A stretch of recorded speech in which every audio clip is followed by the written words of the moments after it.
সম্মানিত দিনী ভাইয়েরা, কেমন আছেন? আলহামদুলিল্লাহ আলা কুল্লি হাল ওয়া ফি কুল্লি মাকান। আমরা একটু শুরু করি। আজকে একটা ইম্পর্টেন্ট টপিক নিয়ে কথা বলার নিয়াত করেছি। ওয়া মা তাওফীকি ইল্লা বিল্লাহ আলাইহি তাওয়াক্কালতু ওয়া ইলাইহি উনীব। দেখুন প্রিয় ভাইয়েরা, একটু আমার দিকে খেয়াল করুন। নবী মুসা আলাইহিস সালাম, কোরআন আপনি খুলবেন 44টা জায়গায়, কয়টা জায়গা? 532টা আয়াত আছে। সুবহানাল্লাহ। 44টা জায়গার 532টা আয়াতে আল্লাহ রাব্বুল আলামিন মুসা ফিরাউন মুসা ফিরাউন মুসা ফিরাউন আমাদেরকে বলেছেন। কোরআন কাদের জন্যে? আচ্ছা, আমাদেরকে এই ঘটনাটা বারবার বলার কি কারণ? আল্লাহ পাক কেন এতবার করে মুসা আলাইহিস সালাম আর ফিরাউনের ঘটনা আমাদেরকে বলছেন? কারণ কি? আমাদের উম্মার সাথে তার কি সম্পর্ক?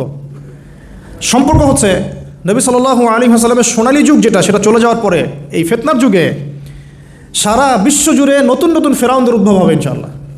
হয়েছে কি হয় নাই? এবং এটা চিরায়ত পরিণতি। আল্লাহ পাক এই এতবার করে 532 বার এই মানুষদেরকে ফেরাউনের গল্প কেন শোনাচ্ছেন? যাতে ফেরাউনের পরিণতি সম্পর্কে এরা সচেতন হয়, যাতে ওরাও ফেরাউনের পরিণতি সম্পর্কে সচেতন হয়। কে ফেরাউন? তার নাম রেমেসিস II। রেমেসিস। তো ফেরাউন কোনো নাম নয়, এটা একটা রাষ্ট্রীয় পদ, ঠিক আছে? তো তার একটা নাম ছিল, আমি নামটা এই মুহূর্তে স্কিপ করে ফেলছি, সম্ভবত আল্লাহ মাফ করুন, আমি নামটা ভুলে গেছি। তো রেমেসিস II হচ্ছে তার একটা নাম, আরেকটা নাম আছে, আল্লাহ মাফ করুন। তো কি কারণে সে ফেরাউন হলো? কেন তাকে ফেরাউন বলা হচ্ছে? এক, দেখুন, ইউযাববিহুনা আবনাআকুম ওয়া ইস্তাহইউনা নিসাআকুম। মুসা আলাইহিস সালামের কওমের বনু ইসরাঈলদের ছেলেদেরকে মেরে ফেলছে, মেয়েদেরকে জীবিত রাখছে। সারা বিশ্ব জুড়ে তোমরা কি মুসলমান ছেলেদেরকে মেরে ফেলছো না? এখন আমরা তাদেরকে বলতে চাই, মেসেজ দিতে চাই, সারা বিশ্ব জুড়ে নব্য ফেরাউনরা মুসলিম ছেলেদেরকে মেরে ফেলছে না, এখন মেয়েদেরকে জীবিত রাখছে না? এদেরকে মেসেজ দেওয়া হচ্ছে 532 বার, এদেরকে মেসেজ দেওয়া হচ্ছে। কে ফেরাউন? যে বলছে আনা রব্বুকুমুল আ'লা, আমি তোমাদের মহান রব। সারা ওয়ার্ল্ড যারা চালাচ্ছে তারা এই দাবি প্রত্যক্ষভাবে না করলেও পরোক্ষভাবে ঠিকই করছে। ওয়ার্ল্ডের কতগুলো জায়গা আপনি দেখবেন যে অবনত চিত্তে আল্লাহ পাকের হুকুমের সামনে মাথা পেতে নিচ্ছে। কয়টা জায়গায় আল্লাহ পাকের সুপ্রিম লসগুলোকে এস্টাবলিশ করা হচ্ছে। তাহলে এটাকে ইনডাইরেক্টলি আপনি চ্যালেঞ্জ করছেন, আল্লাহ পাকের কিতাবকে আপনি ইনডাইরেক্টলি চ্যালেঞ্জ করছেন। এবং এটা আপনি সরাসরি না বললেও, যে আমি মহান রব নই, এ কথা সরাসরি না বললেও আপনার কাজে এটা প্রমাণ করছেন। আল্লাহ পাকের সমস্ত আহকাম হুকুম ইসলামিক বিধানগুলোকে উঠিয়ে দিয়ে জাহেলিয়াত প্রতিষ্ঠা করছেন, শিক্ষা ক্ষেত্রে, সাংস্কৃতিক ক্ষেত্রে, অর্থনৈতিক ক্ষেত্রে, ইভেন পলিটিক্যাল ক্ষেত্রে। তাহলে এটা কি ফেরাউনের আচরণ নয়? এটা কি ফেরাউনের আচরণ নয়? ফেরাউন কাকে বলে? ফেরাউনের ডেফিনেশন কি আসলে? তাকে একটার পর একটা নিদর্শন দেখানো হয়েছে। 9টা নিদর্শন, 9টা দেখানো হয়েছে। আপনি সূরা তাহা পড়ুন, কসাস পড়ুন, পাবেন 9টা নিদর্শন। এতগুলো নিদর্শন আয়াত দেখার পরেও ফেরাউন ঈমান নিয়ে আসে নাই। তো এখন সারা ওয়ার্ল্ডে যারা আছে, বড় বড় ফেরাউন, নমরুদ, আজার, এদের সামনে নিদর্শনের অভাব আছে? এরপরেও কি তারা ইসলাম কবুল করছে, আত্মসমর্পণ করছে? ইসলামের উপর এত আগ্রাসন, এত ম্যাসাকার্ড অবস্থার পরেও ইসলাম কি দিন দিন কমছে না বাড়ছে? নিদর্শন। মুসলিমদের উপর এত সাংস্কৃতিক আগ্রাসন, শিক্ষাক্ষেত্রে আগ্রাসন, অর্থনৈতিক আগ্রাসন, পলিটিক্যাল আগ্রাসন, এরপরেও কি মুসলিমরা কমেছে না বেড়েছে? নিদর্শন। সারা বিশ্বে পর্দা কত কথা, তারপরে পশ্চিমারাই এখন পর্দা করছে, নিদর্শন। ওরাই এখন পর্দা দিকে আসছে। প্রতিটা জায়গায় আপনি দেখুন, শিক্ষা থেকে উঠাই দিচ্ছেন ইসলাম, কিন্তু তারপরেও মানুষ মাদ্রাসা দিকে আসছে, তারপরেও দিন দিন মানুষ কোরআন শিখছে, তারপরেও দিন দিন মানুষ হাদিস শিখছে। আমরা সংস্কৃতির নামে নগ্নতা বেহায়াপনা ছড়িয়ে দিচ্ছি, তারপরেও দেখুন দিন দিন মানুষ আবার আল্লাহর দিকে ফিরে আসছে। যুব সমাজকে নাস্তিক বানানোর জন্য কত কী না করলাম আমরা, কত কী যে করলাম যুবকদেরকে নাস্তিক বানানোর জন্য, কিন্তু তারপরেও ইয়াংদের একটা বড় অংশ দিন দিন ইসলামের দিকে ফিরে আসছে। আলহামদুলিল্লাহ। দেখুন এখনও কিন্তু ফেরাউনদের সামনে নিদর্শন যাচ্ছে। সবচেয়ে বড় কথা, তারা আল্লাহ পাকের অথরিটি, আমরা সভরেন্টি বলি যেটাকে, এইটা দাবি করেছিল ফেরাউন। এখন সেই সভরেন্টি দাবি করছি আমরা বড় বড় সংস্থাগুলোর মধ্য দিয়ে। আপনি আমাকে সরাসরি জিজ্ঞাসা করলে আমি বলবো ইউনাইটেড নেশনস একটা ফেরাউন। অফকোর্স ফেরাউন, কারণ সে সারা ওয়ার্ল্ডকে আল্লাহ পাকের হুকুম আহকাম থেকে বের করে মানুষের হুকুম আহকামের দিকে নিয়ে গেছে। সিম্পল। এখন আশুরার সাথে এগুলোর কি সম্পর্ক? এবার এই বিষয়টা দেখুন, একটু খেয়াল করুন, একটু মনোযোগ দিন। নবী মুসা আলাইহিস সালামকে আল্লাহ রাব্বুল আলামিন জন্ম দিয়েছেন কোন বছর জানেন? যেই বছর ওই সন্তান জন্মটা স্থগিত ছিল, মানে 1 বছর তারা সন্তান জবাই করা। জ্যোতিষীরা বলেছিল একজন আসবে তোমার সিংহাসন কেড়ে নিবে। মুসা আলাইহিস সালামের নাম উল্লেখ করা হয় নাই। ফেরাউন খুব সতর্ক, এরপর থেকে যে বাচ্চাই জন্ম নেয় হত্যা করা হয়, সুবহানাল্লাহ। এখন সারা বিশ্বে বাচ্চাদেরকে হত্যা করা হচ্ছে না? আপনি ইয়েমেনের দিকে তাকান, সিরিয়ার দিকে তাকান, লেবানন, জর্ডান দেখেন, প্যালেস্টাইনের দিকে তাকান, আপনি প্যালেস্টাইনের দিকে তাকান, কতগুলো বাচ্চা, নিরীহ বাচ্চাদেরকে এত মারার পরেও আলহামদুলিল্লাহ আল্লাহ পাক ওইখানকার মাদের গর্ভে যমজ সন্তান দান করে। দেখবেন পৃথিবীর সবচেয়ে বেশি যমজ সন্তান হয় ছেলে সন্তান প্যালেস্টাইনে, সুবহান আল্লাহ পাকে। দেখেন তো মুসা আলাইহিস সালামকে আল্লাহ পাক জন্ম দিয়েছেন পরের বছর, মানে যে বছর জবাই করা চলছে তার পরের বছর মুসা আলাইহিস সালাম জন্ম নিয়েছেন। এবার তার মা তো ভীত সন্ত্রস্ত, কী করবেন, কিভাবে হবে, ফেরাউন জানতে পারলে তো মেরে ফেলা হবে। এখন আল্লাহ পাক তাকে ওহী করলেন। এই ওহীটা নবুয়ত না, কিন্তু মনের মধ্যে ইলহাম, এটা কি বলি, ইলহাম, যে তুমি তোমার সন্তানকে ভাসিয়ে দাও। কোথায় ভাসাবে? কোনো মা পারবে বলেন তো, মারা কি এটা পারবে? ও মুসা আলাইহিস সালামের মায়ের কলবটা কেঁদে উঠলো। আল্লাহ পাক বলছেন আমি যদি তার কলবকে দৃঢ় না রাখতাম সেই কাজ করতে পারতো না, সুবহানাল্লাহ। তার অন্তরকে দৃঢ় কে রাখে? আল্লাহ। আমরা সে আল্লাহর কাছে অন্তরের কলবের দৃঢ়তা কামনা করি। আমি এই জায়গা থেকে একটু মনোযোগ দিয়ে বুঝতে হবে, আস্তে আস্তে শেষ করে দিব। এবার আল্লাহ রাব্বুল আলামিনের শান এবং তার পরিকল্পনা দেখুন। আল্লাহ পাক মুসা আলাইহিস সালামের চেহারার মধ্যে মোহাব্বত, ভালোবাসা দিয়ে দিয়েছেন, মানে সুবহানাল্লাহ। অনেক মানুষ আছে না, বাচ্চা দেখলে মহব্বত জাগে, ভালো লাগে, খুব আদর করতে ইচ্ছা করে।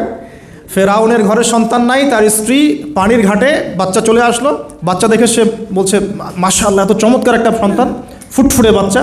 ফেরাউনের কাছে নিয়ে গিয়ে বলছে একে রেখে দেই, লা তাকতুলু, তাকে হত্যা করো না, আসা ইয়ানফা'না আও নাত্তাখিযাহু ওয়ালাদা, তাকে আমরা রেখে দিই, হয়তো সে উপকারে আসবে, অথবা আমরা তাকে সন্তান হিসেবে গ্রহণ করতে পারি। তো ফেরাউন কিন্তু খুব সতর্ক ছিল, তারপরে আল্লাহ পাক তারই ঘরে মুসা আলাইহিস সালামকে বড় করলেন, সুবহানাল্লাহ।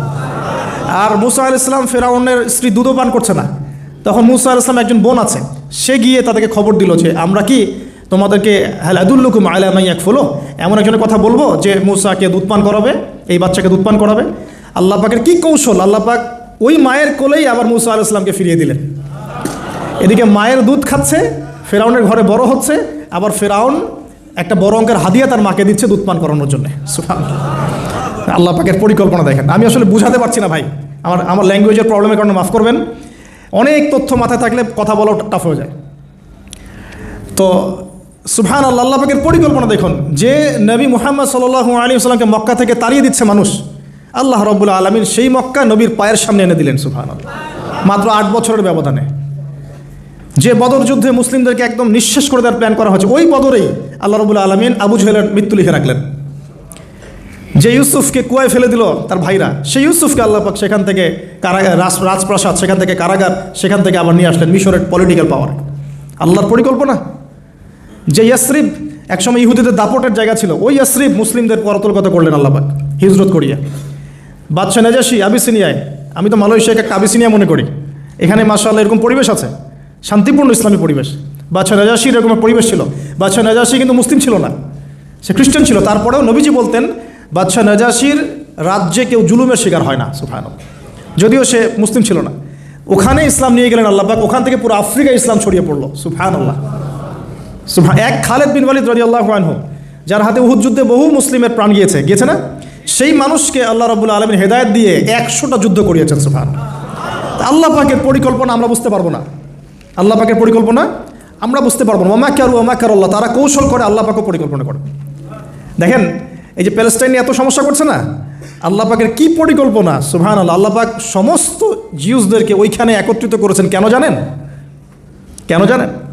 আল্লাহ পাক এই যে 1914 থেকে নিয়ে 2023 এই যে সালগুলো চলছে, 100 বছর, লাস্ট 100 বছরে সারা ওয়ার্ল্ডের জিউসদেরকে ওইখানে একত্রিত কেন করেছেন জানেন? যেইভাবে আল্লাহ পাক ফেরাউনের দলবলকে লোহিত সাগরে ডুবিয়ে দিয়েছেন, ওইভাবে আল্লাহ পাক প্যালেস্টাইনিদের সবাইকে ডুবাবে ইনশাআল্লাহ। এটাও আল্লাহ পাকের একটা বড় পরিকল্পনা। এটা ওরা বুঝতে পারছে না, কিন্তু সময় সাক্ষী দেবে ইনশাআল্লাহ। দেখে নিন, আমরা 100% হলফ করে বলতে পারি এটা হবেই ইনশাআল্লাহ। এই কারণেই লাস্ট এই যে অটোম্যানদের ডিফিটের পর থেকে নিয়ে 1970 থেকে নিয়ে যে first world war, second world war করতে করতে সব জায়গা থেকে জিউসরাকে একত্রিত করেছে এখানে, বিকজ অফ লাস্ট একটা সর্বশেষ একটা ম্যাসাকার আল্লাহ পাক করবেন এদেরকে ইনশাআল্লাহ। কার হাতে? ঈসা আলাইহিস সালামের হাতে। আমাদের উম্মতের মধ্যে কে নেতৃত্ব দিবেন? ইমামুল মাহদি, যার নাম হবেন মুহাম্মদ। তার নাম কি? মুহাম্মদ। তার বাবার নাম আব্দুল্লাহ, তার মায়ের নাম হবে আমিনা। তো এটাও ক্লোজিং টাইম। এখন আসুন, তো আল্লাহ পাকের কী পরিকল্পনা। যৌবনকালটা আল্লাহ পাক মুসা আলাইহিস সালামকে ফেরাউনের ঘরেই কাটালেন। এবং আল্লাহ পাক মুসা আলাইহিস সালামকে দুটো গুণাবলী দিয়ে বড় করলেন, দুটো গুণাবলী মনে রাখবেন। এক হচ্ছে কওয়ী, তিনি শক্তিশালী ছিলেন, ফিজিক্যালি অনেক শক্তিশালী ছিলেন। আমিন মানে বিশ্বস্ত ছিলেন, কওয়ীউল আমিন, মনে থাকবে ইনশাআল্লাহ। আমরাও আল্লাহর কাছে দোয়া করি, আল্লাহ আমাদেরকে কওয়ী বানিয়ে দিন এবং আমিন বানিয়ে দিন, আমিন। এবার যৌবনে উপনীত হয়েছেন, টকবকা রক্ত, বাইরে বের হয়েছেন, বাইরে বের হয়ে দেখছেন যে দুজন ব্যক্তি লড়াই করছে, ইয়াক্তাতুলান রজুলান ইয়াক্তাতুলান, দুজন ব্যক্তি মারামারি করছে। একজন মিন শিয়াতি, তার বনু ইসরাইল কওমের মধ্যে, আরেকজন হচ্ছে আদুবি, তার শত্রুর মধ্যে। তো মুসা আলাইহিস সালাম গিয়ে সাহায্য করতে চাইলেন তার কম, আমরা বলি না দেশি ভাই সাপোর্ট দিই, তাই না? আচ্ছা, তো মুসা আলাইহিস সালাম গিয়ে সাপোর্ট দিতে গিয়ে শুনেন, ফাওয়াকাযাহু মুসা ফাকাদা আলাইহি, মুসা আলাইহিস সালাম মাত্র একটা ঘুষি দিয়েছেন, এক ঘুষিতেই ওই ব্যক্তি ডেড, স্পট ডেড। এই যে আমি গত একটা লেকচারে বলেছিলাম, চাইনিজ কন্টিনেন্টে যে মার্শাল আর্টসগুলো গড়ে উঠেছে এই কোরআন থেকে গড়ে উঠেছে। তার আগে ওদের সভ্যতা ছিল, সংস্কৃতি ছিল, ঠিক আছে। এক ঘুষিতে মানুষ মারা যায়, এটা কোরআন বলেছে। এক ঘুষিতে মানুষ মারা যায়, এটা কোরআন বলেছে। ওরা এখন রিসার্চ করে বের করে যে 6টা-7টা স্পট আছে মানুষের দেহে, এক ঘুষিতে মানুষ মারা যেতে পারে। কোরআনকে আমরা মূল্যায়ন করি না, কিন্তু কোরআনকে সারা দুনিয়ার অমুসলিমরা মূল্যায়ন করে ওদের স্বার্থে তারা আমাদের কোরআনকে মূল্যায়ন করে, আমাদের হাদিসকে মূল্যায়ন করে। আমরা করতে চাই না, আল্লাহ মাফ করুক আমাদেরকে। আমরা কোরআন পড়তে চাই না, গবেষণা করতে চাই না, অর্থ বুঝতে চাই না, একটু আরবি ভাষা শিখতে চাই না, কোরআনের বালাগাত ডেইলি একটু তেলাওয়াত করবো এক পারা, সেটা করতে চাই না। আল্লাহ পাক আমাদেরকে মাফ করুক এবং কোরআনওয়ালা বানিয়ে দিন, আমিন। কথাগুলো বলার উদ্দেশ্য আপনাদেরকে আঘাত করা নয়, আমি জাস্ট আপনাদের কলবে একটু ধাক্কা দেওয়ার চেষ্টা করছি, যাতে করে আপনারা সবাই কোরআন তেলাওয়াত করেন ডেইলি এক পারা করে, আল্লাহ কবুল করে নেবেন। এবার আসুন দেখুন, এবার কি হলো, এটা ইন্টেনশনালি ছিল না, আনইনটেনশনালি মুসা আলাইহিস সালাম এখন কিন্তু মানে হত্যার অপরাধী হয়ে গেছেন, তাই না? ফেরাউন তাকে ধরার জন্য বের হয়েছে দলবল নিয়ে, ওকে ধরতে হবে, এবার অ্যারেস্ট করতে হবে। তো একজন এসে পরামর্শ দিল যে তুমি এখান থেকে চলে যাও, তুমি এই মিশর থেকে চলে যাও, বের হয়ে যাও, নাহলে ফেরাউনের বাহিনী তোমাকে পেলে ধরে ফেলবে। এবার মুসা আলাইহিস সালাম চলে গেলেন কোথায়? মাদিয়ান। কোথায় বলেন? অনেক দূরে মাদিয়ানে গিয়ে তার না আছে কোনো শেল্টার, না গার্ডিয়ান, না কোনো খাবার, না পানি, কিছুই নাই। ঠিক নবী সাল্লাল্লাহু আলাইহি ওয়াসাল্লামের সাহাবীরা হিজরত করেছেন আবিসিনিয়ায়, নবীজি হিজরত করেছেন একবার তায়েফে, ওখানে মার খেয়ে চলে আসতে হয়েছে না, মনে আছে? তায়েফের 3টা গোত্র ছিল, আব্দু ইয়ালাইল, আব্দু মাসউদ, হাবিব বিন আমর, এই 3 গোত্রের নেতা ছিল। এরা নবী সাল্লাল্লাহু আলাইহি ওয়াসাল্লামকে ছোট ছোট বাচ্চাদেরকে দিয়ে পিটিয়েছিল, নাউজুবিল্লাহ। তারপরে নবীজি বদদোয়া করেন নাই, ওখান থেকে চলে আসছেন মক্কায়। আমি গুছিয়ে বলছি শর্ট করে। তো এভাবে মুসা আলাইহিস সালামকেও হিজরত করতে হয়েছে। দেখেন, আবার নবীজিকে হিজরত করতে হচ্ছে মদিনায়। তার মানে হিজরা বিষয়টা ইসলামের সাথে সম্পৃক্ত। পরিবেশ পরিস্থিতি অনুকূলে না থাকলে, যেখানে ভালো পরিবেশ সেখানে গিয়ে মানুষ থাকতে হবে। আলহামদুলিল্লাহ, এখানে ভালো পরিবেশ আছে, আপনারা ভালো পরিবেশ পেয়েছেন। কিন্তু যারা চ্যালেঞ্জ গ্রহণ করে সমাজের জাহিলিয়াতগুলোকে সরানোর চেষ্টা করবে, সংস্কারের চেষ্টা করবে, তারা আল্লাহর কাছে অনেক বেশি পছন্দের। তার মানে প্রথম ফাইট আমাদেরকে করতে হবে। করতে গিয়ে এক পর্যায়ে যদি দেখি যে না আর পারছি না, তখন কি? হিজরা। এটা মাথায় রাখতে হয়। এখন নবী সাল্লাল্লাহু আলাইহি ওয়াসাল্লামকেও করতে হচ্ছে। মুসা আলাইহিস সালাম চলে গেলেন মিশর থেকে কোথায় বলেন? মাদিয়ানে। তখন আরেকজন নবী ছিলেন, তার নাম কি? শুআয়ব। মাশাআল্লাহ, শুআয়ব আলাইহিস সালাম। শুআয়ব আলাইহিস সালাম সম্পর্কে আল্লাহ পাক বলেছেন তিনি অত্যন্ত চমৎকার বাগ্মী ছিলেন, মানে তিনি নবীদের মধ্যে অনেক সুন্দর করে কথা বলতে পারতেন। সুবহানাল্লাহ, সুবহানাল্লাহ। তো শুআয়ব আলাইহিস সালামের কওমের নাম কওমে মাদিয়ান। বলে রাখি, এই কওমে মাদিয়ানকে আল্লাহ রাব্বুল আলামিন ধ্বংস করেছেন সর্বপ্রথম ভূমিকম্প দিয়ে। কি দিয়ে? পৃথিবীতে সর্বপ্রথম যে জাতিকে ভূমিকম্প দিয়ে ধ্বংস করা হয়েছে তার নাম কওমে মাদিয়ান। কেন ধ্বংস করা হয়েছে? মাপে কম দিত। কি করতো? যেটা এখনকার ওয়ার্ল্ডের ইকোনমিক সুন্নাহ, নাউজুবিল্লাহ। মানুষকে ঠকানো এখনকার ওয়ার্ল্ডের ইকোনমিক সুন্নাহ। এবং এই মানুষকে ঠকানোর জন্য ইকোনমিক সেকশনে রিবা চালু করা হয়েছে। রিবা, সব জায়গায় রিবা, এভরি সিঙ্গল সেক্টর, যেটা under the foundation of world bank or IMF। রিবা আছে কি নাই? আর আমরা তো রিবাটাকে এখন মনেও করি না যে মায়ের সাথে জেনা করছি, মায়ের সাথে জেনা করছি। এটাই তো হাদিসের কথা। রিবার 70 শাখা আছে পাপের, 73 শাখা আছে পাপের, সর্বনিম্ন শাখা মায়ের সাথে জেনা করা, নাউজুবিল্লাহ। তো এটা ইকোনমিক সুন্নাহ হয়ে গেছে না এখন, মানুষকে ঠকানো, মাপে কম দেওয়া, রিবা। আর আমরা তো মাশাআল্লাহ ঘুষ ছাড়া কিছু হয় না, দুর্নীতি ছাড়া হয় না, টেবিল পাসই হচ্ছে না। আল্লাহ মাফ করুক আমাদেরকে। তবে এগুলা আমাদের ইবাদতকে নষ্ট করে ফেলছে, কারণ হারাম রিজিক থাকলে ইবাদত দোয়া কবুল হয় না। আল্লাহ পাক আমাদেরকে হালাল খাওয়ার তৌফিক দান করুন। এখন প্রিয় ভাইরা, ওখানে গিয়ে কিচ্ছু নাই, নিঃস্ব অবস্থায় কি দোয়া করতে পারেন একজন মানুষ? এই দোয়াটা শিখে নেন, ইনশাআল্লাহ আপনার জীবনের সমস্ত সংকট কেটে যাবে ইনশাআল্লাহ। আমি নিজেও এই দোয়াটা বেশি করার চেষ্টা করি। দোয়াটা হচ্ছে, মুসা আলাইহিস সালাম একটা গাছের নিচে হেলান দিয়ে বসলেন, বসে দেখলেন দুজন মেয়ে দাঁড়িয়ে আছে দূরে, পানি নিতে পারছে না, লোকজন পানি নিয়ে যাচ্ছে, ওরা দাঁড়িয়ে আছে বেচারি। তো মুসা আলাইহিস সালাম গিয়ে বললেন, কী সমস্যা আপনাদের? এটা নিয়ে আপনারা আবার মেয়েদের সাথে কথা বলার চেষ্টা করেন না, ঠিক আছে? তো যে মাহারাম গায়রা মাহারাম মেনে চলে। তারা বললেন যে আমাদের বাবা অনেক বৃদ্ধ মানুষ, আমরা পানি নিতে পারি না যতক্ষণ না আমাদের কম পানি নিয়ে চলে যায়। তো মুসা আলাইহিস সালাম তো একটু বললাম না, ফিজিক্যালি খুব স্ট্রং ছিলেন, থাকে না বডি বিল্ডার, সামনে গিয়ে কথা বলে সরো পানি নিতে দাও, তখন মানুষ একটু মূল্যায়ন করে না। তো মুসা আলাইহিস সালাম এভাবে পানি নিয়ে দিলেন এবং বাছুরদেরকে পানি পান করালেন, করিয়ে গাছের নিচে এসে বসে আছেন। বসে বসে তিনি দোয়া করছেন, এই যে দোয়াটা তিনি দোয়া করছেন, রব্বি, একটা নেক কাজ করলেন, নেক কাজ করলেন না, মানুষের উপকার করলেন, নেক কাজ করে এসে গাছের নিচে বসে দোয়া করছেন, আল্লাহ এখানে তো আমার খাবার পানি বাসস্থান কিছুই নাই, আমি কি করব? রব্বি ইন্নি লিমা আনজালতা ইলাইয়া মিন খায়রিন ফকির, রব্বি ইন্নি লিমা আনজালতা ইলাইয়া মিন খায়রিন ফকির। আবার বলেন, রব্বি ইন্নি লিমা আনজালতা ইলাইয়া মিন খায়রিন ফকির। অর্থ হচ্ছে, হে আল্লাহ, তুমি তোমার পক্ষ থেকে আমার উপরে যে নিয়ামতগুলো দিবে, আমি এর জন্য ফকির হয়ে বসে আছি আল্লাহ। অর্থ বুঝে পড়বেন ভাই, নামাজ রোজা হজ জাকাত যাই করেন আল্লাহর ওয়াস্তে অর্থ বুঝে পড়বেন। অর্থ বুঝে পড়লে আপনার ইবাদতের স্বাদ পাবেন, তৃপ্তি পাবেন, আল্লাহর সাথে কানেকশন হবে, আল্লাহর নূর পাবেন, মাআরিফত পাবেন, সত্য স্বপ্নও দেখবেন তখন ইনশাআল্লাহ। তখন শুয়ে সত্য স্বপ্ন দেখবেন ইনশাআল্লাহ। আল্লাহ পাক তৌফিক দান করে দেন। এবার আল্লাহ পাকের সাহায্য নেমে আসলো, ওই দুই মেয়ের মধ্যে একজন হেঁটে হেঁটে চলে আসছে। এবার এই মেয়ের হাঁটা সম্পর্কেও কোরআন কথা বলেছে, সুবহানাল্লাহ। এই মেয়ে কিভাবে হেঁটে এসেছে এই হাঁটার বর্ণনাও কোরআন দিয়েছে। কোরআন বলেছে এই মেয়ে হেঁটে আসছে লাজুক পায়ে। কি পায়ে? এখন আপনি এই পুরো ওয়ার্ল্ডের মেয়েদের হাঁটা দেখেন, লজ্জা আছে? তাহলে মেয়েদের সাথে লজ্জা একটা গভীর সম্পর্ক আছে। এই মেয়ের প্রশংসা আল্লাহ পাক কোরআনে করলেন, লাজুক পায়ে লাজুক ভঙ্গিতে অবনত নয়নে সে হেঁটে আসলো। এখন আপনি কেলে যান, গো টু খেল, আপনাদের টুইন টাওয়ারে যান, দেখেন সবার হাঁটার চলা দেখেন। হায়া লজ্জার কোনো বালাই আছে এখানে? আমি গত লেকচারে বলেছিলাম যে আদম আলাইহিস সালাম এবং হাওয়া আলাইহিস সালাম, ইবলিস তাদের সাথে প্রথম যে আচরণ করেছে ওই ফল খাওয়ানোর পরে, সেটা কি? তাদের গা থেকে পোশাক খুলে পড়ে গেছে, মানে নগ্ন করে দিয়েছে আমাদের পিতামাতাকে। মহাবিশ্ব নগ্ন করে দিয়েছে কে? ইবলিস। এখন এই পৃথিবীতে আমরা যারা নগ্নতার চর্চা করছি তার কার এজেন্ট আমরা বুঝতে বাকি আছে? আমার কথা কি বুঝতে পারছেন কি না? এই কানেকশন মেলানোর চেষ্টা করেন, ডটসগুলো মেলানোর চেষ্টা করেন। সামনে যাই প্রিয় ভাই, এই মেয়ে এসে বলছে, আমার বাবা আপনাকে ডাকেন, আমার বাবা আপনাকে ডাকছেন। তিনি গেলেন, বাবা শুআয়ব আলাইহিস সালাম। তখন এক বোন ইনডাইরেক্টলি বাবাকে বোঝাচ্ছে যে বিয়ে শাদী দিলে ভালো হয়। এক বোন বলছে যে আপনি তো তাকে পুরস্কৃত করতে চাচ্ছেন, তাহলে এরকম কওয়িউন আমিন একজন মানুষকে সবচেয়ে ভালোভাবে পুরস্কৃত করা যায় তার যথাযোগ্য প্রতিদান দেওয়ার মধ্য দিয়ে। তো মেয়ের ইশারা বাবা বুঝেছেন, তিনি নিজের এক মেয়ের সাথে মুসা আলাইহিস সালাম বিয়ে দিলেন, সুবহানাল্লাহ। তবে শর্ত দিলেন, দেন মোহর কি? মোহর তো নাই। মোহর কি এবার? মোহর হচ্ছে 8 বছর তোমাকে আমার ফার্মে কাজ করতে হবে। এটা আগেকার একটা স্টাইল ছিল, সুন্নাহ। এটা এখন নাই যদিও, আগে এরকম ছিল যে দেনমোহর দেওয়ার জন্য এই একটা পদ্ধতি ছিল। যেমন ইয়াকুব আলাইহিস সালামের ক্ষেত্রেও এরকম 7 বছরের কথা আসছে, তিনি 7 বছর তার শ্বশুরের ফার্মে কাজ করেছেন। এটা নতুন ছিল না ওই সময়, এটা কমন ছিল। এখন যেমন আমাদের দেশে কমন 10 লাখ টাকা মোহর হবে, 10,000 টাকা দিব, বাকিটা সব বাকি, তাই না? তো এরকম আর কি কমন কিছু বিষয় থাকে আর কি। আস্তাগফিরুল্লাহ, মাফ করো।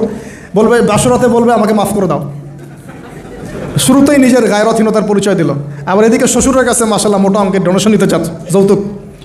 বিয়ে আমাদের ওখানে মাশাল্লাহ মানে কেনা বেচা, মেয়ে বিক্রি করতেছে আর ছেলে কিনতেছে। এবার 8 বছর পূর্ণ করা হলো, তিনি আরও 2 বছর 10 বছর পূর্ণ করলেন। এই 10 বছরে মুসা আলাইহিস সালাম নবী পরিবেশ পেলেন, অভিভাবক পেলেন, স্ত্রী পেলেন, প্রেমময়ী সন্তান ইত্যাদি সব কিছু। এবার আল্লাহ রাব্বুল আলামিন তাকে মিশরের দিকে যাওয়ার যে সময়টা এখন হয়ে গেছে, 10 বছর হয়েছে, মিশরে যেতে হবে।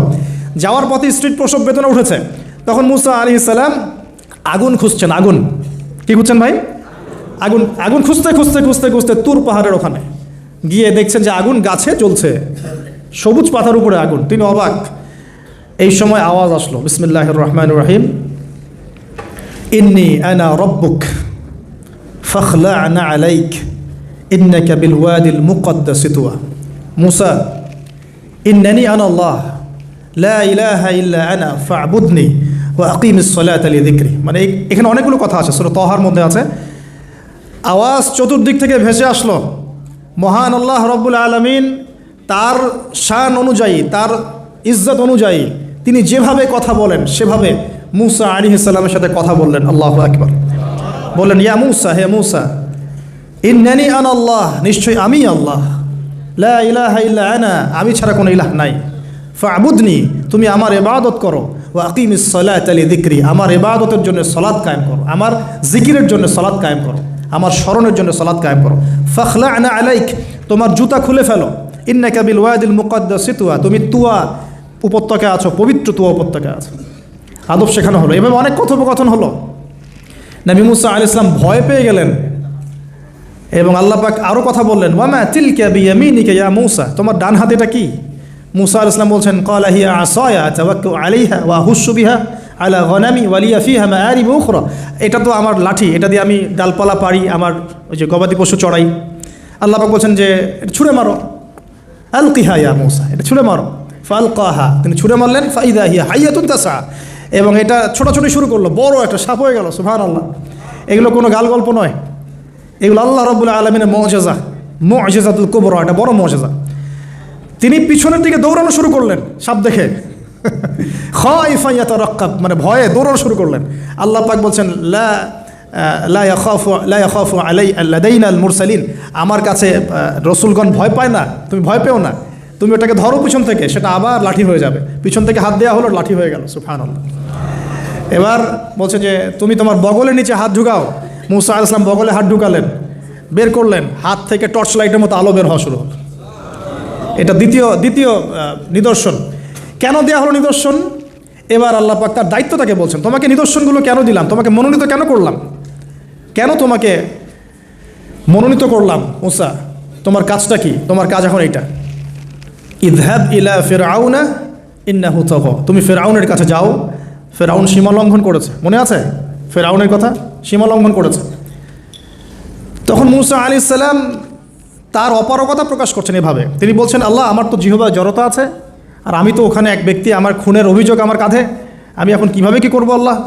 তখন আল্লাহ রাব্বুল আলামিন বলছেন, এই দোয়াটা করো। কোন দোয়া? মুসা আলাইহিস সালাম করলেন, রব্বি ইশরাহ লি সদরি, হে আল্লাহ, আমার বক্ষ প্রশস্ত করো, ওয়াসসির লি আমরি, আমার কাজকে সহজ করে দাও, ওয়াহলিল উকদাতাম মিন লিসানি, আমার জিহ্বার সমস্ত জড়তা দূর করে দাও, ইয়াফকাহু কাওলি, যাতে মানুষ আমার কথা বুঝতে পারে। আর আমার সাথে আমার পরিবারের মধ্য থেকে ওয়াজআলনি ওয়াজিরাম মিন আহলি, আমার পরিবারের মধ্যে একজন ওজির আমাকে দাও, সাথী। হারুন আখি, আমার ভাই হারুনকে দান কর। সুবহানাল্লাহ। তা হারুন আলাইহিস সালামকে নবুয়ত দেওয়া হলো, দুজনকে আল্লাহ পাক এখন বলছেন, ইযহাবা ইলা ফিরআউন, তোমরা দুজন এখন ফিরআউনের কাছে যাও, ফাইন্নাহু তাগা ফাকুলা লাহু কাওলাল লাইয়িনা, তবে তাকে গিয়ে কর্কশ ভাষায় কথা বলবে না, নরম স্বরে কথা বল।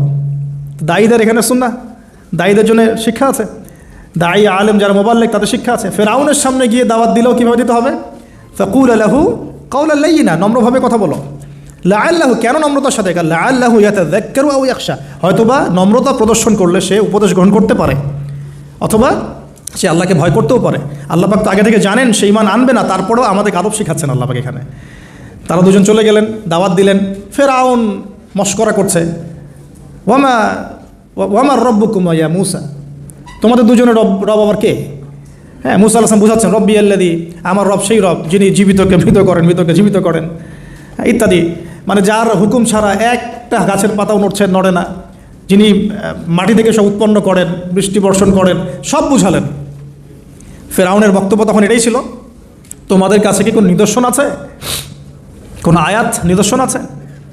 হ্যাঁ, নিদর্শন আছে। কি? লাঠি ছুঁড়ে মারলেন, সাপ হয়ে গেল। এখন ফিরআউন বলছে, এটা তো জাদু, এটা কি? আমার জাদুকররাও এটা পারে, জাদুকর থেকে ডেকে না হলো, জাদুকররাও লাঠি ছুঁড়ে মারলো, সাপ হয়ে যাচ্ছে। কিন্তু এই বড় সাপ ওদের সব সাপকে খেয়ে ফেললো। তখন ফিরআউন কিন্তু ভয় পেয়ে গিয়েছিল। এরপরেও এই হাত বের করে আলোর এই নিদর্শন দেখানো হলো, তাওহীদের দাওয়াত দেওয়া হলো, ফিরআউনকে ভয় করতে বলা হলো, ফিরআউনকে সতর্ক করা হলো যে আমার রব, আপনার রব, সবার রব হচ্ছেন আল্লাহ। সব কিছু বোঝানো হলো, কিন্তু ফিরআউন এই কোনো কথাই গ্রহণ করলো না। এরপরে সে বনু ইসরাঈলকে ডিভাইড অ্যান্ড রুল করলো। ডিভাইড অ্যান্ড রুল মানে ওদেরকে ভাগ করতো এবং রুল করতো, ঠিক যেটা এখনকার গ্লোবাল অ্যাফেয়ার্সে করা হচ্ছে। ডিভাইড অ্যান্ড রুল, আমাদেরকে তারা ভাগ করে দিয়েছে, আমাদের পুরো কমিউনিটি, গ্লোবাল মুসলিম কমিউনিটিকে তারা ভাগ করে দিয়েছে এবং রুল শাসন করছে।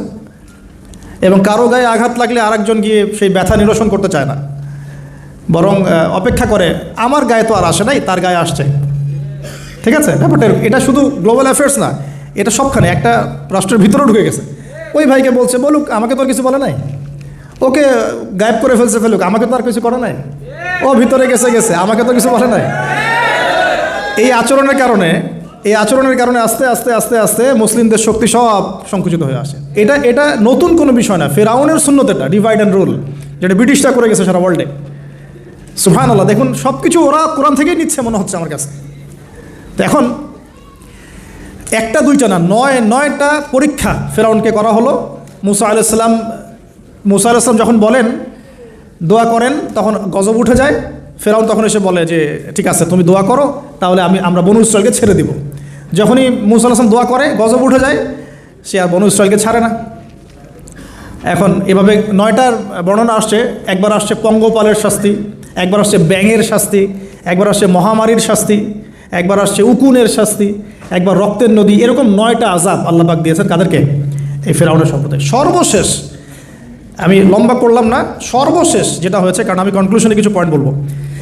সবশেষে যেটা হলো 20 বছর, কত বছর?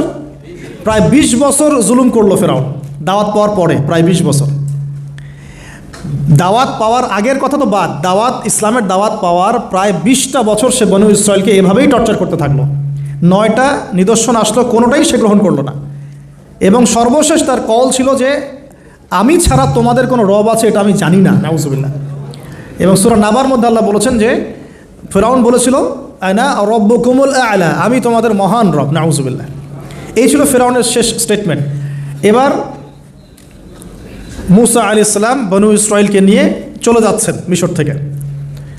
ফেরাউন দলবলে ধাওয়া করছে, সামনে সাগর আর পিছনে ফেরাউনের বাহিনী। মুসা আলাইহিস সালাম এখানে বনু ইসরাইলকে নিয়ে একটা রিম রক বলি আমরা, যেটা পাহাড়ে উঠতে সামনেও যেতে না পারে পিছনেও যেতে না পারে, এরকম একটা অবস্থা। এই সময়ে মুসা আলাইহিস সালামের গোত্রের কিছু মানুষ বলেছিল যে ইয়া মুসা ইন্না লামুদরাকুন, হে মুসা আমরা তো ধরা পড়ে গেলাম, আমরা মনে হয় আজকে ধরা পড়ে গেলাম। এই অবস্থাতে মুসা আলাইহিস সালাম বলেছিলেন, একটু বোঝার চেষ্টা করেন, পিছনে ফেরাউনের বিশাল বাহিনী, সামনে সমুদ্র, যাওয়ার কোনো জায়গা নাই, একদম কোনো জায়গা নেই, খালি চোখে কোনো জায়গা দেখা যাচ্ছে না। ওই সময় খালি চোখে, বাহ্যিক চোখ দিয়ে কোনো উপায় দেখা যাচ্ছে না। বাহ্যিক চোখে ওই সময় কোনো উপায় দেখা যাচ্ছে না নিষ্কৃতির, নাজাতের। ঠিক এখন সারা ওয়ার্ল্ডে বাহ্যিক চোখে মুসলিমদের নাজাতের কোনো পথ দেখা যাচ্ছে না।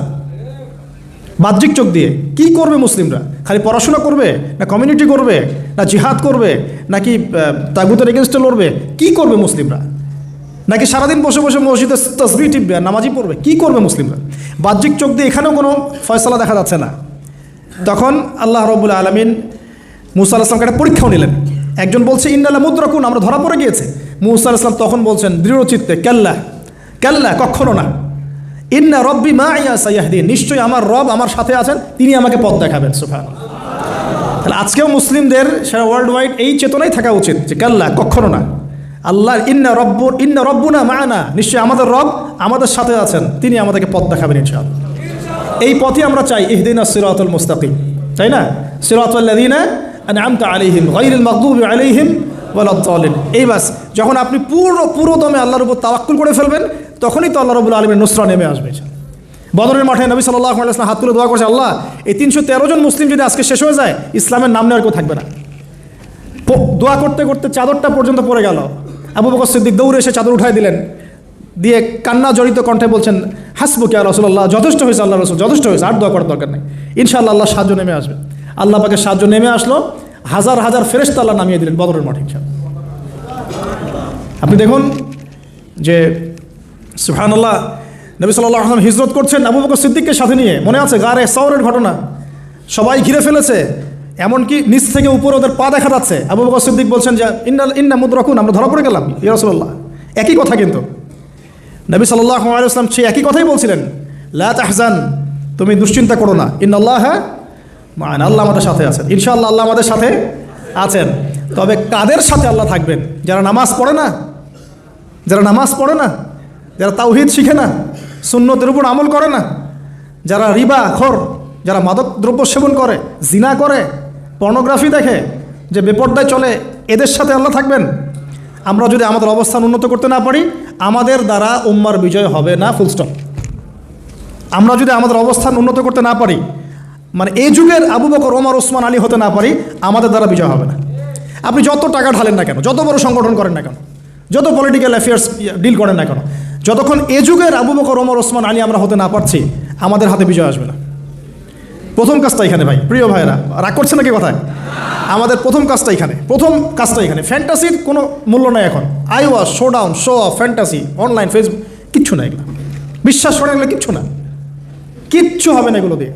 কনস্ট্রাকটিভ কাজ না থাকলে, ইমান, আমল, তাওহীদ, সুন্নাহ, সেরকম জজবা, সেরকম ইউনিটি, আল্লাহর পথে মাল খরচের প্রেরণা, মুসলিমদেরকে সহযোগিতা করার বড় মানসিকতা, একটা ব্রড মাইন্ডেড চিন্তাভাবনা, এগুলো না থাকলে কখনো সম্ভব হবে না।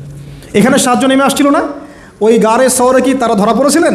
লা তাহজানিন্নাল্লাহ মা'ানা, ভয় পেও না, আল্লাহ আমাদের সাথে আছেন। আল্লাহ কি সাথে ছিলেন না? ঠিক একই কথা মুসা আলাইহিস সালাম বলছেন, কেল্লা, কখনো না, ইন্না রব্বি মা'ইয়া সাইয়াহদিন, আমার রব আমার সাথে আছেন, আমার রব আমার সাথে আছেন, তিনি আমাকে পথ দেখাবেন ইনশাআল্লাহ। বলার সাথে সাথে মনে আছে ওই যে নমরুদ যখন ইব্রাহিমকে ফেলে দিচ্ছে আগুনে, জিবরিল আমিন এসে বলছেন, হাজাতুকা ইনদি, আপনার কোনো প্রয়োজন আছে আমার কাছে? ইব্রাহিম আলাইহিস সালাম আগুনে পড়তে পড়তে বলছেন, হাসবি আল্লাহ ওয়া নি'মাল ওয়াকিল, আল্লাহ আমার জন্য যথেষ্ট, তিনিই আমার উত্তম অভিভাবক, দরকার নেই।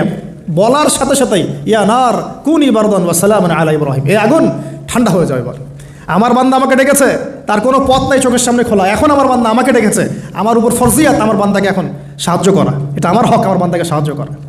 ওয়া কানা হাক্কান আলাইনা নুনজিল মুমিনিন, আমার হক হচ্ছে, আল্লাহ বলছেন আমার হক মুমিন বান্দাদেরকে নাজাত দেওয়াটা আমার হক। সুবহানাল্লাহ।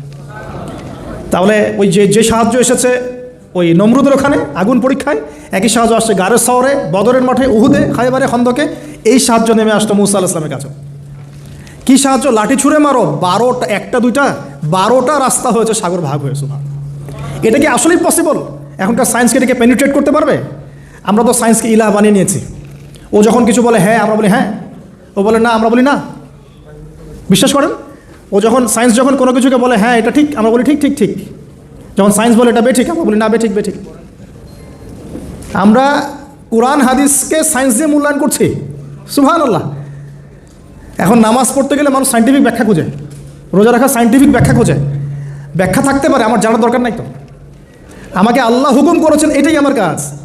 ব্যাখ্যা থাক না থাক সেটা আমার জানার দরকারও নাই। হ্যাঁ থাকতে পারে, নাও থাকতে পারে, সব আমার বুঝে আসবে না, কিছু আসবে কিছু আসবে না। আমরা কোনো কোনো ক্ষেত্রে এটাকে টেকনোলজিকে আমাদের ইলাহ বানিয়ে নিচ্ছি। আপনি বিশ্বাস করেন, আমি আল্লাহর কসম করে বলছি, আজকে যদি নাসা বলে যে পৃথিবী থেকে লক্ষ কোটি আলোকবর্ষ দূরে একটা গ্রহের সন্ধান পাওয়া গেছে, ওখানে হুরপড়ি আছে, সোনা দানা আছে, মাটি হচ্ছে মিশকের আম্বরের, এই সেই, মানুষ বিশ্বাস করে হ্যাঁ এরকম কোনো গ্রহ থাকতে পারে? বিশ্বাস করবে কি না? অনেস্টলি বলেন।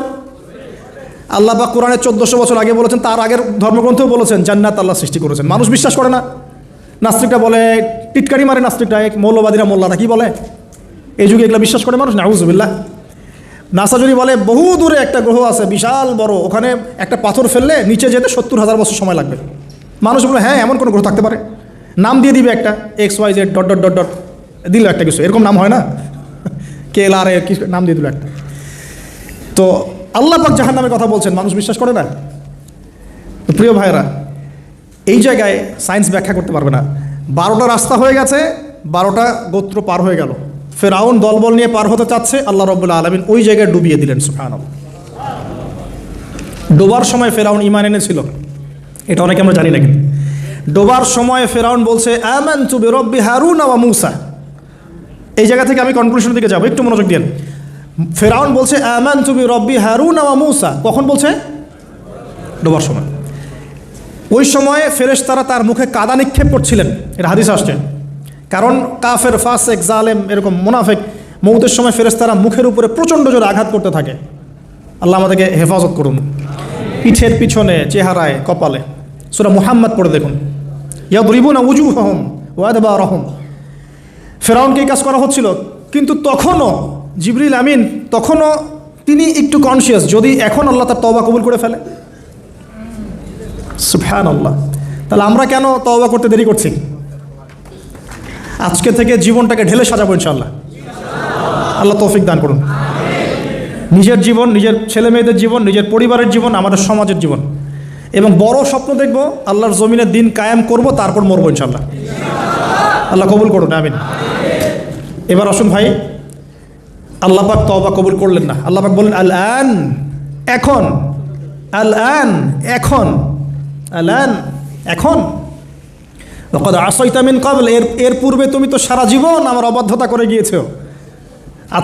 আজকে কি করব শোনো, আল ইয়াউমা নুনাজ্জিকা বিবাদানিক, আজকে তো আমি তোমাকে ক্ষমা করছি না, বরং আজকের থেকে আমি তোমার এই যে বডি, তোমার দেহ বাদান, এটাকে প্রিজার্ভ করব, সংরক্ষণ করব। কেন সংরক্ষণ করব? এই বডিটা কোথায় আছে ভাই এখন? ফ্রান্সে না মিশরে? আচ্ছা, এখন মিশরে না? আচ্ছা, আমি মাঝখানে শুনেছিলাম এটা রিসার্চের জন্য মনে হয় ফ্রান্সে নেওয়া হচ্ছে, মেবি। আমি ভাবছিলাম, পারিবারিক মিটিংয়ে বলছিলাম যে এই সভ্যতাটা একদিন ধ্বংস হয়ে যাবে, দেখে নিন। এই সিভিলাইজেশনটা একদিন ধ্বংস হয়ে যাবে, দেখে নিন। যারা ফেরাউনকে মানে রাষ্ট্রীয় মর্যাদা দেওয়ার চেষ্টা করতেছে, আস্তাগফিরুল্লাহ, আল্লাহ মাফ করো। কেন তোমার দেহটাকে আমি সংরক্ষণ করলাম? আল ইয়াউমা নুনাজ্জিকা বিবাদানিকা, তোমার দেহটাকে আজকে আমি প্রিজার্ভ করে রাখবো। কেন? লিতাকুনা লিমান খালফাকা আয়া, তোমার এই যে ডেথ, এর পরে যত ফেরাউন পৃথিবীতে আসবে, তোমার মতো যত মানুষ পৃথিবীতে আসবে, তাদের সবার জন্য তুমি হবে নিদর্শন, আইডল। তাহলে ফেরাউনের বডিটাকে প্রিজার্ভ করা হচ্ছে কেন ভাই? যাতে ফেরাউনি চরিত্র যাদের মধ্যে আছে তাদেরকে আল্লাহ পাক এর মধ্য দিয়ে শিক্ষা দিতে পারে, জাস্ট এতটুকু। এছাড়া কোনো কারণ আছে? এটা কি আমাদের দেখার কোনো বিষয়? বরকত আছে কোনো? সুবহানাল্লাহ। এখন আপনাকে আমি একটু কনক্লুশনের দিকে নিয়ে আসি। মানুষ জানতো না এই বডিটা কোথায় আছে। সাহাবীদের যুগে কি বডি বের হয়েছিল? মুরাদ ভাই, সাহাবীদের যুগে কি বডিটা বের হয়েছিল? তাবেঈনদের যুগে, 4 ইমামের যুগে, ইমাম বুখারী, মুসলিম, তিরমিজি, নাসাই, ইবনে মাজাহ, আবু দাউদ, তাদের যুগে, উমাইয়া খেলাফত 93 ইয়ার্স, আব্বাসীয়দের সময় প্রায় 550 বছর। এই 550 বছরও আসছিল? আসে নাই। ফাতেমি সাম্রাজ্য চলে গেছে, কর্ডোভার ইসলামিক সাম্রাজ্য চলে গেছে, মোগলদের সময় চলে গেছে, এই তো আফগানদের সময় চলে গেছে, ইভেন অটোমান এম্পায়ার, এই যে ওসমানীয় খেলাফত, আর্তুগরুল গাজীর ছেলে উসমানের হাত দিয়ে, এই যে প্রায় কত বছর, প্রায় তো এটা 500 বছর মতো হবে না, 500 বছর প্লাস মাইনাস। এই সময়গুলো, এই যে প্রায় আমরা 1445 হিজরির কথা বললাম, আপনি 1300 হিজরি, 1300 প্লাস হিজরিতে আপনি এই বডিটা পাবেন না। আমরা দেখি নাই, বিশ্ববাসী দেখে নাই। ইংরেজি কত সনে এটা আবিষ্কৃত হলো, কে উদ্ধার করলো, কোত্থেকে আসলো? আমি ছোটোখাটো ভাঙাচোরা গবেষণা করে দেখেছি, 1897 সালের দিকে এটা হয়েছে, পাওয়া গেছে 1897 সালের দিকে। আর এটাকে প্রিজার্ভ করে আরও প্রমাণ করা হয়েছে। প্রমাণ করতে সময় লেগেছে, এটা সেই রেমেসিস II মমি, এটা সময় লেগেছে আরও প্রায় 10-15 বছর, প্রায় 1912 সাল ধরা হয়। 1912 সাল থেকে এটা প্রমাণিত হয়েছে এটাই সেই ব্যক্তির মমি। কোন ব্যক্তি? ফেরাউন, যে এই পৃথিবীর সবচেয়ে বড় কাফের, সবচেয়ে বড় জালেম, সবচেয়ে বড় ফাসেক, সবচেয়ে বড় মুনাফিক, সবচেয়ে বড় আল্লাহদ্রোহী। আর আল্লাহ পাক তাকে কেন রেখেছেন? লিতাকুনা লিমান খালফাকা আয়া, যাতে তুমি তোমার পরবর্তীদের জন্য নিদর্শন হতে পারো। That's all. তাহলে আমরা পেলাম কবে? 1897 অথবা প্লাস মাইনাস 1912। এখন আপনাকে আমি বলি 1912-এর পর থেকে সারা ওয়ার্ল্ডে কী হয়েছে দেখুন। 1912, 1917-এর পর থেকে সারা ওয়ার্ল্ডে কী হয়েছে আপনি খেয়াল করবেন। অটোম্যানদের খেলাফা gone case, first world war Ottoman খেলাফা গন। চলে আসলো নতুন একটা রেভলিউশন, ইউরোপিয়ান রেভলিউশন। আমি বলি যে the first group of গগ and ম্যাগগ, specially আমি স্পেসিফিকলি বলি না, বলি যে এদের মধ্যে ইয়াজুজ আর মাজুজের খাসলত আছে। আমি বলছি না এরাই ইয়াজুজ মাজুজ, এই কথাটা আমি বলছি না। আমি বলছি এদের মধ্যে মাস্ট বি, অবভিয়াসলি 100% ইয়াজুজ মাজুজের খাসলত আছে, চরিত্র আছে। এবং এই হাদিসটা আমার ইয়াকিন হয়ে গেছে আপনাদের এলে এসে, যখন আমি টুইন টাওয়ার নিচে বসে কফি খাচ্ছিলাম, আমার ইয়াকিন হয়ে গেছে যে এদের মধ্যে ইয়াজুজ মাজুজের খাসলত আছেই আছে। পরে আমি হাদিসটা আপনাদেরকে শোনাবো ইনশাআল্লাহ, শেষে পরে শোনাবো। এবার শোনেন, এই 1917 থেকে আপনি দেখবেন খেলাফা গন, নতুন revolution come from European civilisation. আচ্ছা, তারপরে এই 1970 থেকে দেখবেন আপনি প্যালেস্টাইন গন, জেরুজালেম গন। আর মুসা, ফেরাউন, এর সাথে বনু ইসরায়েলের সম্পর্ক আছে কি না? আর বনু ইসরায়েলের সাথে আমাদের সম্পর্ক আছে কি না? নবী সাল্লাল্লাহু আলাইহি ওয়াসাল্লাম ইন্তেকালের কয়েকদিন আগ পর্যন্ত তিনি বলেছিলেন যে ইহুদিদেরকে আমার জাজিরাতুল আরব থেকে বের করে দিবে সবগুলো, বলেছিলেন কি না? বনু কুরাইজা, বনু কাইনুকা, বনু নাজির, যাদের কথা বললাম, সবার সাথে যুদ্ধ হয়েছে কি না? খায়বারের যুদ্ধ, আলী রাদিয়াল্লাহু আনহুর ফাতহ হয়েছে কি না? তাদের সাথে আমাদের কি মিউচুয়াল সম্পর্ক ছিল না কনফ্লিক্ট ছিল? এবং সবচেয়ে বেশি শত্রুতা কারা পোষণ করেছিল আমাদের প্রতি? খ্রিস্টানরা, আমাদের হিন্দু ভাইরা, মুশরিকরা, মুনাফিকরা, না ইহুদিরা? মিলাতে পারবেন আপনি? তার মানে এবং শেষ জামানায় তারাই আমাদের জায়গা দখল করে আছে এবং তারাই আমাদের ভাইদের উপর নির্যাতন করছে এবং তারা দাবি করছে আমরাই সেই বনু ইসরাইল, নাউজুবিল্লাহ। 1917 পরে এগুলো রিমার্চ করেছে। অটোম্যান এম্পায়ার ডিফিটের পরে প্যালেস্টাইন আমাদের হাত থেকে চলে গেছে এবং জেরুজালেম এই পবিত্র জায়গা যেখান থেকে শেষ জামানায় 40 বছর ঈসা আলাইহিস সালাম খেলাফা এস্টাবলিশ করবেন, সেই জায়গা আমাদের হাত থেকে চলে গেছে। এর আগ পর্যন্ত কি এভাবে কখনো চলে গিয়েছিল? কখনো না। উমর রাদিয়াল্লাহু আনহুর সময় বিজয় হয়েছে, সালাউদ্দিন আইয়ুবের সময় হয়েছে, আরও অনেক সময় জাহের বারবারসের সময় হয়েছে, অনেক সময় হয়েছে, কিন্তু এভাবে কখনো পুরোপুরিভাবে হাত থেকে আমরা চলে যায় নাই। শুধু কি চলেই গিয়েছে, বরং 1917 পর থেকে তারা সারা ওয়ার্ল্ডের সমস্ত জিউসদেরকে ওই জায়গায় একত্রিত করে ফেলেছে। এই ঘটনা কি ইতিহাসে কখনো হয়েছিল কিনা আপনি একটু হিস্ট্রি ঘেটে দেখেন। 1917 পরে 1920 আগে কখনো এভাবে পুরো ওয়ার্ল্ডের জিউসরা কি একটা জায়গায় ঘাঁটি গাড়তে পেরেছিল কি না? শুধু কি ঘাঁটি গেড়েছে, না তারা সেখানে একটা স্টেটও কায়েম করেছে? শুধু কি স্টেট কায়েম করেছে, নাকি তারা সেখানে শক্তিশালী হয়েছে? বলেন, তারা শক্তিশালী হয়েছে কি না? এবং সারা ওয়ার্ল্ডের বড় বড় ডিপার্টমেন্টগুলো, politics, economics, banking system, finance, আপনার মিলিটারি অ্যাফেয়ার্স, পারমাণবিক নিউক্লিয়ার ওয়েপন্স এবং টেকনোলজি, এগুলো কাদের হাতে? বলেন, ওদের হাতে কি না? এই যে আল্লাহ সুবহানাহু ওয়া তাআলার এভাবেই হয়তো পরিকল্পনা। ওই যে বললাম 1920 আর 1897, এই সময়ের মধ্যেই সারা ওয়ার্ল্ডে একটা রেভলিউশনও ফর্ম করেছিল, এর নাম জায়নিস্ট মুভমেন্ট। এর নাম কি? Zionist movement. এই জায়নিজমটা উত্থান হয়েছে এই 1897 সময় থেকেই, যখন ফেরাউনের মমি পাওয়া গেছে তখন থেকে। আর ফেরাউনকে কাদের জন্য নিদর্শন বলা হচ্ছে? জালেমদের জন্য। আর এরা সারা বিশ্বে জুলুম করছে। অতএব ফেরাউনের এই বডিটা এই পুরো সম্প্রদায়ের জন্য একটা বড় নিদর্শন হয়ে আছে এখন পর্যন্ত। এবার লাস্ট এই 17 থেকে আপনি 2023 পর্যন্ত হিসেব করে দেখেন, কনক্লুশন বলি, হিসেব করে দেখবেন আমরা আমাদের খিলাফা হারিয়ে ফেলেছি। মুসলিম উম্মাকে বিটস অ্যান্ড পিসেস অনেকগুলো কান্ট্রিতে ভাগ করে দেওয়া হয়েছে। প্রত্যেকটা কান্ট্রির মধ্যে মাশাআল্লাহ সেকুলারিজম, ডেমোক্রেসি, ন্যাশনালিজম, কমিউনিজম ছড়িয়ে পড়েছে। ধর্মতাত্ত্বিক শিক্ষাগুলোকে কমানো হয়েছে। আপনার ইকোনমিক সেকশনে রিবাকে প্রমোট করা হয়েছে। পলিটিক্যাল অ্যাফেয়ার্সে আল্লাহ পাকের বিধানকে উঠিয়ে দিয়ে তাগুতি বিধান চালু করা হয়েছে, খোলামেলা বলছি। তারপরে পর্দা, বেহায়াপনা, জেনা, পর্নোগ্রাফি, এভরি সিঙ্গেল যে কুফর, হারাম যেগুলো কাবিরায়, কাবায়ের, এগুলোকে প্রমোট করা হয়েছে। লাস্ট 100 বছর আপনি হিস্ট্রি, এই লাস্ট 100 বছরে আপনি আবু বকর, ওমর, ওসমান, আলীর সেই যুগ পাচ্ছেন না। ইভেন মুসলিমদের মধ্যে হাজারটা দলে দলে আমরা ভাগ হয়ে গেছি। শক্তি নাই, স্ট্রেংথ নাই, কাদা ছড়াছড়ি, গিবত, তহমত, হ্যাঁ, এক ভাইয়ের সমালোচনা করতে পারলে আরেকজন ক্রেডিট মনে করে, কে কার গলায় ছুরি চালাবে, এই তো চলছে। আবার ওয়ার্ল্ড ওয়াইড একজনকে মারলে আরেকজন হাসে, আমার গায়ে তো আসে না, ওর গায়ে আসছে আসুক। আবার কেউ কেউ ওদের সাথে হাত মিলিয়ে কাজ করছে, কেউ ভিতরে মুনাফিক হয়ে যাচ্ছে, কেউ ভিতরে ইহুদিদের সাথে মিলে যাচ্ছে। এই তো চলছে সারা লাস্ট 100 বছর। এখন লাস্ট 100 বছরে এরা তাদের জায়গা থেকে কি শক্তিটা পেল?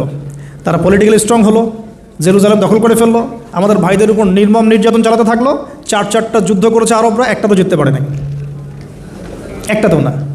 এবং পলিটিক্যাল পাওয়ার সাথে ইকোনমিক পাওয়ার গ্র্যাপ করেছে। মিলিটারি অ্যাফেয়ার্স, অস্ত্রশস্ত্র, ফাইন্যান্স, এইটা সেটা সব কিছু ওদের কন্ট্রোলে এখন। এরপরেও কি আমাদের বুঝতে বাকি থাকার উচিত যে আসলে এই যে শেষ জামানার দাজ্জাল, ইমামুল মাহদি, ইবনে মারিয়াম, এগুলো এই জায়গা কেন্দ্র করেই হবে? তাহলে এখন কি ওই দিকে আমরা যাচ্ছি না? এখন প্রিয় ভাইরা, পরিণতিটা একটু বলে কনক্লুশনে যাই। যে পরিণতি আল্লাহ রাব্বুল আলামিন মুসা আলাইহিস সালামের সাথে কনফ্লিক্ট করা ফেরাউনের হয়েছে, ফেরাউন এবং তার দলবলার হয়েছে, সেই একই পরিণতিকে রিপিট করার জন্য আল্লাহ রাব্বুল আলামিন তাদেরকে আবার এই জায়গায় একত্রিত করেছেন। এখন কনক্লুশন হচ্ছে, আমরা আমাদের স্ট্রেংথ হারালেও তারা একটা ধোঁকার মধ্যে আছে, 1। 2, তারা যাকে, একটু মনোযোগ দেবেন প্রিয় ভাইরা, শেষ করে দিচ্ছি, তারা যার অপেক্ষায় বসে আছে সেই ব্যক্তি প্রকৃত মাসিহ নয়। সেই ব্যক্তি হচ্ছেন একজন মিথ্যা মাসিহ, তার নাম মাসিহুদ দাজ্জাল। লাস্ট 100 বছরে তারা এত স্ট্রেংথ গেইন করার পিছনে একটা কারণ হতে পারে, আল্লাহ ভালো জানেন, যে মাসিহুদ দাজ্জাল তাদেরকে নিয়েই সারা ওয়ার্ল্ডকে রুল করবে। এটা কিন্তু হাদিসে আসছে, মাসিহুদ দাজ্জাল যখন ওয়ার্ল্ডকে রুল করবে তখন তার সাথী হবে জিউসরাই। এবং জিউসদের মধ্যে সবাই কিন্তু খারাপ না। কোন ইহুদি কোন খ্রিস্টানদের সম্পর্কে সতর্ক থাকতে বলেছেন আল্লাহ পাক আমাদেরকে, লা তাত্তাখিযুল ইয়াহুদা ওয়ান নাসারা আউলিয়া বা'দুহুম আউলিয়াউ বা'দ, যারা একে অপরের বন্ধু। ইহুদি নাসারাদের মধ্যে যারা একে অপরের বন্ধু, এদেরকেই আমরা বলছি জায়নিস্ট। খেয়াল করে দেখেন, এদের সম্পর্কে আল্লাহ পাক আমাদেরকে সতর্ক থাকতে বলছেন, তাদেরকে বন্ধুরূপে গ্রহণ করতে নিষেধ করছেন।